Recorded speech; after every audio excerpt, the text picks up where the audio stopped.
Here we have computer-generated chess problem 1446 by Chesthetica. Okay, so white has a rook, 2 bishops and a pawn against black's bishop and 3 pawns. White is clearly winning. But there is a mate in 3 here. Does it involve saving the rook on b3 that's in a position to be captured by the pawn on a4? Or does it involve saving the bishop on a6 that's in a position to be captured by the king on a7? Or is it some other move entirely? Let's first take a look at some of the other possible mates here that are longer. Okay, one of the obvious ideas is to play bishop to b7, threatening, of course, bishop to b8, the other bishop on f4 moving to b8 giving checkmate. But then black can play b5, and then surprisingly here, bishop to b8 is not the fastest way to win. It's actually rook captures b4, because after c captures b4, bishop to e3 mate.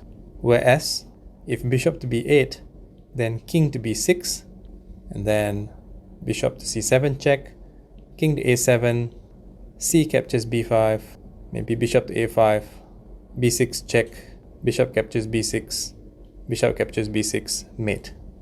Now, rook captures b4 also works, and if king captures a6, rook captures a4 mate. If c captures b4, bishop to b7, and then bishop to b8 cannot be avoided. b5 loses to bishop to e3. Yet the fastest way to win is bishop to b5. Play this on the first move.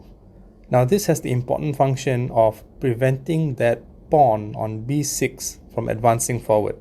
This means that the black king is locked in and cannot escape. The a6 square is guarded, the b6 square is occupied, and the king guards b7 and b8. b8 is also guarded by the bishop on f4. So the downside of this is that white sacrifices his rook. But that's okay, because bishop to b8 check, and after king to a8 the only move, bishop to c6 mate. A very clean execution and mate in 3 moves. All white had to do was sacrifice his rook. Do you think you would have seen that in this original position? If you would, then you're probably a better player than you think. Until next time.